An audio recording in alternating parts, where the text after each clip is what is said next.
Hi, this is Jamie Franklin, curator at the Bennington Museum, and I'm here to give you another tour at 10. We are, as of this taping or filming, just about 3 weeks out from the reopening of the museum on April 2nd. And one of the big exhibitions that I've been working on now for over 2 years is an exhibition that was originally meant to commemorate the 100th anniversary of Robert Frost arriving in Bennington County, South Shaftesbury, where he lived from 1920 to 1938. We're now about 9 months after the exhibition was supposed to open due to the pandemic, but I've been working with a lot of the materials. Some of the loans have started to come into the exhibition, and I thought I'd just share a couple of the things that we have here and some of the stories that they help tell about Robert Frost's relationship to Bennington County. So prior to moving to Vermont with his family in 1920 and residing at the Stone Cottage, or the Robert Frost Stone House as it's now known, owned by Bennington College, Frost published his first 2 books when he was living in England for 3 years. And one of those was north of Boston. Frost had actually lived in New Hampshire, first in Derry and then in Franconia. And this is a beautiful copy of North of Boston that's actually coming to us from members of the McCullough family. Here it is, inscribed from Frost to Ethel van Bethhuizen, who is a member of the McCullough family, and inscribed with lines, "Men work together, I told him from the heart, whether they work together or apart," which is a line from Frost's poem, Tuft of Flower, which is from north of Boston. This book was published originally in England, but it was then the first book that was published by an American publisher, and these were really the books that he published in England what brought him to fame. And his main representative at Holt and Company, or rather Henry Holt and Company, was Alfred Harcourt.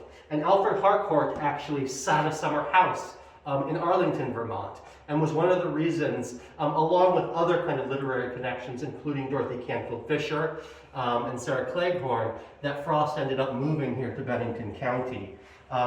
Another great object, this one actually from the Bennington Museum's collection, is this notes and minutes of the Fortnightly Club, which was a kind of cultural club based here in Bennington County in the 1920s, teens, 20s, and 30s. And I have it open to a page in which the Women's Federation of the state of Vermont were having various clubs throughout the state vote for a poet laureate.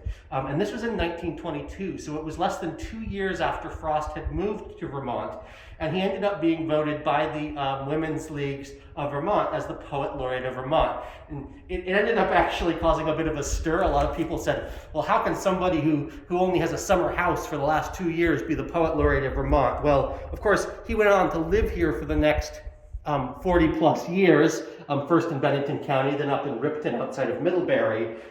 But in 1922, he received 57 votes from the Bennington Fortnightly Club. The next candidate, Daniel Cady, only received 4. Sarah Cleghorn, another local poet who lived up in Manchester, received 1. Of course, Frost went on to become the official Poet Laureate of Vermont in 1961. After having lived here for many, many years, and his claim to Vermont was a bit more stronger at that point. The exhibition that we have opening is called Robert Frost at Present in Vermont.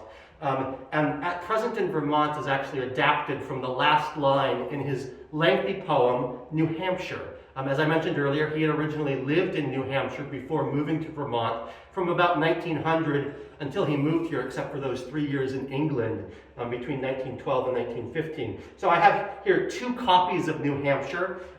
New Hampshire actually ends the poem, New Hampshire, which is the main poem here in this book, with lovely woodcuts by J.J. Lanks. Lanks' work will be featured prominently in the exhibition. The last line of New Hampshire is, "At present, I am living in Vermont." And so this was the book that won Frost his very first Pulitzer Prize. He would go on to win 3 more, 2 while he was living here in South Shaftesbury. Again, this copy is actually coming to us from the Stone House collection, and it has a book plate by Robert Frost, who was an artist who lived up in Arlington at the same time as Frost was living in South Shaftesbury. And that will be another connection that is examined in the exhibition, and a number of Kent's works will be on view. Another copy of New Hampshire, this one again coming to us from the McCullough family collection, inscribed to Edith McCullough, who was one of the major players in the founding of Bennington College, which Frost also played a major role in.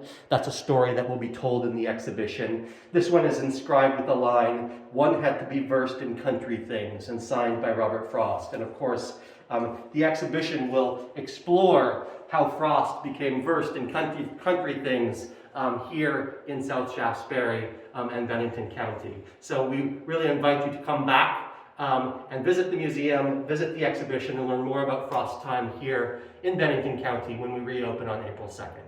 Thank you.